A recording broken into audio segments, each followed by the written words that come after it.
Y justamente estamos en contacto con Manuel Inostroza, director de Espacio Público y ex superintendente de Salud. Manuel, gracias por acompañarnos en la mañana informativa. ¿Qué tal? Hola, muy buenos días. ¿Cómo están? Bien, gracias. A ver, quiero comenzar por lo que fue el informe de Espacio Público el día de ayer y que de hecho se le consultó al ministro París sobre el llamado que hace Espacio Público a reportar solamente una cifra de fallecidos, principalmente porque habla de que se genera confusión y desconfianza y señala en el reporte que hay que dejar de asociar la cifra de fallecidos a un objetivo político. Se le preguntó justamente con ese punto al ministro de París y dijo que esa crítica más bien obedecía a un trasfondo político. ¿Cuál es la opinión al respecto? A ver, mira, yo creo que hace bastante tiempo que la recomendación de todos los expertos, no solo de Espacio Público, ha ido en la dirección de adoptar la recomendación de la OMS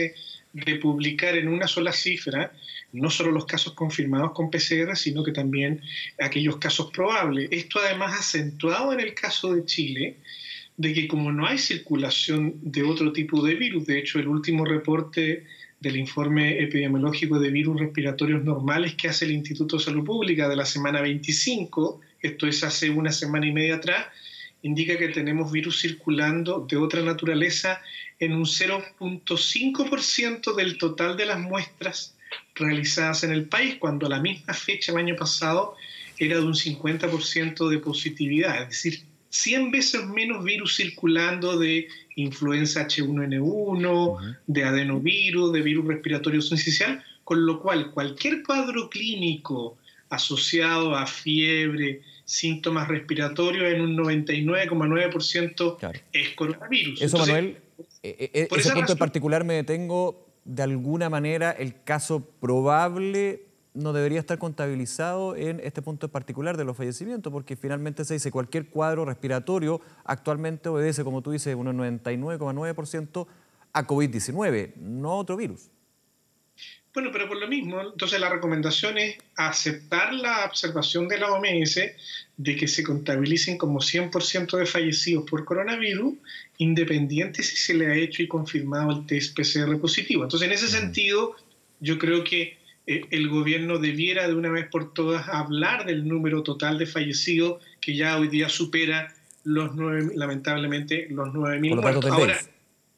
exactamente, con los datos del DEIS. Yo creo que el gobierno ha ido haciendo seguramente por ser el mismo gobierno, porque claramente, en mi opinión, hay un cambio notable entre la actitud del ministro Mañalich y la actitud del ministro París, pero obviamente me imagino yo que por una dinámica política de no querer borrar con el codo absolutamente todo, mantienen todavía estas dos cifras. Yo creo que ya ¿A eso se refieren, perdón Manuel, para dejarlo muy claro, a eso se refieren con el objetivo político en el informe de Espacio Público publicado ayer? Sí, en parte es eso, en parte es una doble dimensión. En parte es la estrategia de continuidad que ha dado el gobierno respecto al menos señalar la mantención de la cifra con esta separación, y otra por relevar el tema de la letalidad, ¿sí? Hay que recordar que Mañalich insistió mucho en este factor de que la letalidad chilena era muy baja, y eso medida del caso total de casos confirmados, cuántos efectivamente finalmente fallecían. Ahora, a estas alturas, ya sea con solo casos confirmados por PCR o ya sea solo con diagnóstico probable, la tasa de muertos, independientemente de la letalidad, medido por millón de habitantes, es muy alta, y es una clara muestra de que probablemente si hubiéramos hecho una mejor estrategia, sobre todo con el tema de la trazabilidad en la atención primaria, probablemente habríamos reducido el número de muertes que hoy día estamos teniendo. Ahora, yo quiero insistir en todo caso que la idea no es armar conflictos ni generar desconfianza en la autoridad. Yo soy de los que cree que este cambio de autoridad ha sido positivo, que va generando confianza, y que en la medida que se le pida un poco más, un esfuerzo adicional sería que solo tuviéramos un único registro de muerte y no esta idea de tener dos registros que puede generar confusión para gente que obviamente no es experto en el tema de epidemiología. Sí. Manuel, el ministro de Salud comenzó nuevamente defendiendo el concepto de ley de mejoría, siempre haciendo el hincapié en el pero, después de la frase, para ser súper objetivo y súper concreto en eso. Una incipiente ley de mejoría, pero vamos lento, todavía no se puede dar por sentado nada y hay que seguir con los esfuerzos aún más. Y en ese punto daba datos, 25% ha caído en 7 días los casos nuevos de coronavirus, un 21% en 14 días y la positividad ha bajado a 24%. Obviamente hay que llegar a un 10% para ya empezar a hablar de un escenario aún más positivo. ¿Estás de acuerdo con esa defensa que se ha hecho durante los últimos días a la incipiente ley de mejoría? Con, insisto, ese contexto de todavía no podemos cantar para nada, Victoria. Sí, yo comparto esta sensación de una leve mejoría. Todos los indicadores analizados, y cuando uno analiza además no solo el informe de Espacio Público, sino que el informe de varias universidades que están haciendo seguimiento a los datos de la pandemia, todos indican que tenemos señales positivas, leves, pero positivas. Por ejemplo, el informe de la Escuela de Salud Pública de la Chile habla de cómo, ¿no es cierto?, el R efectivo, el nivel de contagiosidad, ha ido bajando a valores inferiores a 1, que es una señal de que estamos contagiando menos personas por cada caso confirmado positivamente de lo que hacíamos antes. Y acuérdense que cuando es menos de 1, quiere decir que claramente hay una regresión de la pandemia. Y de alguna manera pareciera ser que empezamos a mirar ya, como se dice, por la espalda, el pic que habríamos tenido de casos a nivel país, a nivel de la región metropolitana, en lo que fue la primera quincena del mes de junio. En la primera quincena del mes de junio va a haber que precisar después los datos con los indicadores de sintomatología, con los sistemas de PVigila, pero probablemente en la primera quincena de junio habríamos tenido el pic. Ahora hay que recordar que esto tiene un retraso de 2 semanas, aproximadamente hasta 3 semanas, sí, en la sobrecarga de la demanda de camas críticas, y por lo tanto todavía vamos a estar por las próximas 2 a 3 semanas máximo con una sobrecarga asistencial que no nos hace cantar victoria, y por eso me parece también prudente el llamado al ministro a no cejar, a no bajar la guardia. Me parece positivo la renovación de la cuarentena por al menos las próximas 2 semanas. Yo creo que vamos a estar por lo menos en cuarentena. Se renovó, acuérdense, esta semana la cuarentena en prácticamente todas las comunas, y la opinión técnica, digamos, de casi todos los expertos con los que he conversado es que al menos por 14 días más en todas las comunas en que estamos en cuarentena se debiera mantener. Y luego establecer muy cuidadosamente si es que después de 2 semanas seguimos teniendo esta tendencia confirmada de indicadores a la mejoría, a un desescalamiento, pero un desescalamiento gradual, es decir, no salir nuevamente todos a la calle, sino que, bueno, establecer ciertos criterios que habría que empezar a preparar ahora para cuando se produzca la confirmación de esta positiva tendencia que tenemos hasta ahora. Claro, tú lo mencionabas, Manuel, uno pensaría que en las comunas, de hecho, no cambia nada, se mantienen las medidas restrictivas. Conversábamos durante la mañana también con el alcalde Felipe Alessandri de Santiago, que lleva más de 105 días en cuarentena, la cuarentena más larga a nivel mundial. Y en ese punto él me señalaba en la conversación, yo creo que vamos a tener que seguir en cuarentena hasta agosto. Y justamente por ese desfase, porque ahora se ve esta ley de mejoría, pero recordemos también que los centros asistenciales siguen presionados. Lo decía el ministro París, desde hace varios días que no hemos tenido que trasladar pacientes de la región metropolitana a otras regiones. Ha sido a la inversa, buscando la solidaridad también que existe ahí, pero claramente ese desfase de 14 días, cuando empiezan a bajar, y ahí te hago la pregunta, un poco el análisis, cuando bajan los nuevos casos, hay que considerar que actualmente el resultado de nuevos casos hace 14 días que estaban por sobre los 5.000 y 6.000, se ven ahora mismo. Exactamente, exactamente. Y ahora además, la otra mirada es que nuestra realidad nacional sigue siendo heterogénea. Por ejemplo, nosotros en la región metropolitana ahora estamos en esta leve mejoría, leve descenso, pero todavía hay regiones y comunas cercanas a la metropolitana que están en la curva todavía de ascenso o estancados en niveles muy altos todavía de contagiosidad. Esto estamos hablando de zonas como Rancagua, Machalí, un poquito más allá la zona de Curicó y Linares también ha estado subiendo peligrosamente el nivel de contagio. Valparaíso subió y se estancó, pero sigue estando en niveles altos a lo que teníamos hace varias semanas atrás. Por lo tanto, cualquier medida que haya que analizarse hay que analizarse también en el contexto de que estas otras comunas cercanas a la región metropolitana o regiones cercanas a la región metropolitana se mantengan persistentemente en un descenso marcado. Por lo tanto, no es que, y además hay que descartar también que cualquier situación de mejora constante nos va a llevar a una normalidad como la que teníamos antes. O sea, todo lo que significa en Chile y el mundo, uso de mascarilla, distanciamiento social, lavado de manos, y sobre todo yo diría algo que yo quiero ser majadero, volver a insistir en la estrategia de trazabilidad y testeo y aislamiento de la población, porque lo que ha hecho que otros países, por ejemplo, Australia, que partió igual que Chile y que se quedó en 8.000 casos, nosotros ya vamos en 284.000,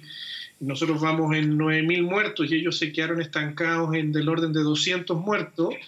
la diferencia entre estos dos países es la excelentísima estrategia impecable de trazabilidad, testeo, aislamiento, cosa que nosotros tardemente hemos implementado, pero hay que implementar igual para evitar que en los rebrotes y en las etapas posteriores se nos vuelva a descontrolar la pandemia. Sí, en ese punto de la trazabilidad, que es clave, es relevante y, claro, tú señalas, tardíamente se ha ido implementando de mejor manera, de forma más potente para justamente poder ir bajando en algún nivel esta curva de contagio. ¿Cuál es tu opinión con respecto a la propuesta del Colegio Médico que va bien directo y señala que es necesario 9.000 trazadores a nivel nacional? Se le preguntaba también al ministro de Salud, señala que hay una plataforma que se está también implementando a nivel de la atención primaria, en algunas que ya está implementada, pero el Colegio Médico habla del recurso humano, 9.000 trazadores a nivel nacional, la mayoría concentrados en la región metropolitana. A ver, mira, nosotros tenemos 65.000 personas contratadas en la atención primaria y si tú sumas aproximadamente los honorarios que hay por los programas de reforzamiento, llegas al orden de 80.000 personas contratadas en el sistema de atención primaria municipal. Por lo tanto, perfectamente, entre la contratación de personas adicionales y la reorientación de muchos de los funcionarios que hoy día no necesariamente están porque la gente no va, ya sea por temor o por la recomendación de bajar la actividad electiva, no haciendo los controles rutinarios de la atención primaria, tú podrías tener ahí perfectamente un número importante, no sé si alcanzar el mismo estándar internacional de los 9.000, pero muy cercano a ello. Te estoy hablando que solo con un 10% del personal dedicado a trazabilidad, tú perfectamente llegas al número de recomendación que ha hecho el Colegio Médico utilizando los estándares internacionales que recomienda la OMS. Yo creo que ahí tenemos que hacer un esfuerzo y una suerte de exigencia de cuenta pública, no solo al ministerio, sino que a cada municipio de cómo vamos en el personal haciendo la trazabilidad y cuánto de los casos contactados efectivamente logramos trazar, logramos identificar sus contactos estrechos y a cuánto de esos lograr que las personas estén, ya sea en cuarentenas en las casas o en las residencias sanitarias. Se dice que el indicador de la OMS es del orden de 85-90%. El ministro hace unas semanas atrás señalaba que se estaba alcanzando en algunas zonas, en regiones, ese 90%, pero que en la metropolitana estábamos solo en el 60%. Bueno, eso hay que llevarlo, así como llevamos un recuento diario de camas en las UCI y de ventiladores mecánicos, el mismo recuento con los mismos indicadores debiéramos llevarlo al uso de la trazabilidad, porque, insisto, a pesar de que pueda resultar tardío para el pic que tuvimos, y como hasta que no tengamos vacuna, y eso no va a ser antes de un año o mediados del próximo año, la trazabilidad es lo que nos va a permitir controlar la pandemia en rangos que permitan una cierta apertura de actividad que sea compatible con un mejor desarrollo de la vida en sociedad en nuestro país. Y si no tenemos trazabilidad, cada vez que relajemos las medidas de cuarentena, el riesgo de un rebrote importante va a estar ahí a la vuelta de la esquina. Otro punto, Manuel, que se considera en los últimos días, no solamente en el reporte de hoy, es la baja, podríamos decir, en la cantidad de test PCR que se han practicado diariamente. Decía el subsecretario Zúñiga, de un total de 23.000 test que se pueden hacer diariamente, se están haciendo en el orden de 10.000, 11.000, para hacer un poquito el promedio, digamos, de los últimos 5 o 6 días, si no me equivoco. Aquí hay distintas explicaciones. En algún minuto se hablaba de las condiciones ambientales, la lluvia, el frío, que también imposibilita que muchos vayan a los consultorios, a los laboratorios para hacer este test. Pero por sobre todo, la preocupación ahí es que decía el ministro, tenemos que ir a buscar nuevamente, se ha dicho muchas veces, los casos de COVID positivo, principalmente porque las personas puede que estén no yendo a hacerse test PCR. ¿Cómo lo analizan ustedes desde ese punto de vista? ¿Es buena noticia que hayan menos test? O sea, uno podría decir, ¿la gente se está contagiando menos o es porque la gente no está yendo a hacer este test? Mira, si Chile tiene una capacidad de 23.000 test diarios, como ha dicho el ministro y el subsecretario, hay que hacer todos los esfuerzos por no perder diariamente esa capacidad, sobre todo si se declara que no hay quiebres de stock, de insumo. Por lo tanto, habría que hacer todos los esfuerzos y todo el llamamiento a la opinión pública para que ante el más mínimo síntoma o frente a situaciones de contacto eventual estrecho sin síntomas, las personas se hagan el test, porque lo que necesitamos para la estrategia de testeo, trazabilidad y aislamiento es identificar a cualquier persona que ande con el virus circulando, aunque no tenga síntomas o los tenga, para cuarentenarlos, aislarlos y evitar que ese virus contagie a más personas. La buena noticia relativa es que a pesar de la baja del número de test en que uno podría haber esperado un incremento de la positividad, porque si tú tenías 27% de positividad con casi 20.000 y ahora siendo casi la mitad, mantienes un nivel de positividad bajo, es que quiere decir que efectivamente, dado el contexto que estamos viviendo, hay un poquito menos de virus circulando en el ambiente. Pero insisto, eso no te debiera dejar para nada tranquilo ni conforme, sino que salir a ocupar tu máxima capacidad de testeo, que es 23.000 exámenes diarios hoy día. Y como se ha dicho, ojalá que llegáramos a 40.000, a una capacidad de 40.000 exámenes diarios, para poder tener capacidad de, insisto, reducir al mínimo la situación de contagiosidad, porque de aquí lo que se trata es de evitar que población susceptible, que no se ha enfermado porque no ha tenido contacto con el virus, logre encontrarse con personas que circulando con el virus andan por la calle. Por lo tanto, la estrategia del TTA es fundamental para lograr que no se produzca este encuentro entre el virus y grupos de población susceptible, porque ahí vamos a tener un rebrote o una mantención de la epidemia a los niveles que hemos tenido últimamente.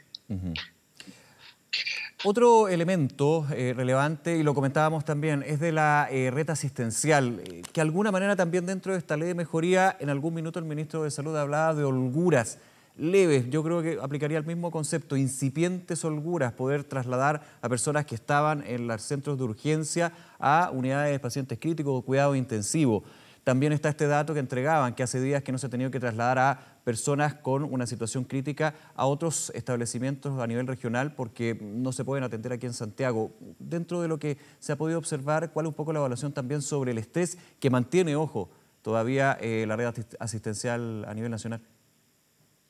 Yo tal vez ahí sería un poco más conservador, porque en el sentido de que, como estamos diciendo que en el impacto en las camas UTI y en el uso de ventilación mecánica o de pacientes que requieren esta estrategia, ¿no es cierto?, de posición prono con oxígeno de alto flujo y cánulas de oxígeno de alto flujo, se dan después de 2 semanas a 3 semanas de lo que fue el número de aumento de casos positivos, es que yo creo que todavía vamos a mantener en un rango muy estrecho y muy sensible el uso de las camas de alta complejidad. Hay que recordar que cualquier rebrote, cualquier cambio de circunstancia va a volver a cargar al sistema en 2 semanas más y estando todavía recargado por 2 semanas más con los casos que hace 2 semanas diagnosticamos. Entonces, yo creo que ahí que, si bien hay señales positivas, pero yo ahí no me quedaría tanto en la señal tan positiva porque, insisto, hay que dar una señal de no cejar en el conteo, en el testeo, trazabilidad y aislamiento para evitar volver a estos niveles de contagio de 5.000 o 6.000 casos. Claro. Recordemos que nosotros estuvimos holgados y hablábamos de holgura cuando teníamos 500 casos diarios, 400 casos diarios, pero cuando saltamos rápidamente a 1.000, luego a 2.000 y de ahí se nos perdió la curva cuando llegamos a los 4.000 y 5.000 casos, pasamos a vivir estas semanas que han sido muy angustiosas y que además han llevado a tanta gente a fallecer. Si los números de fallecidos por millón de habitantes en Chile son, tal como ha dicho el ministro, más allá de si estamos en un lugar cuarto, quinto o estamos en el lugar 11, estamos entre los más altos del mundo igual. Es una marginalidad el ranking o lugar cuando estamos hablando que han muerto más de 9.000 personas en Chile y que probablemente podríamos haber evitado, como lo evitaron otros países, si hubiéramos hecho un poco mejor la estrategia de contención en la atención primaria. Manuel Inostroza, nuevamente muchísimas gracias por esta conversación con Canal 24 Horas. Que esté muy bien. Nos vemos.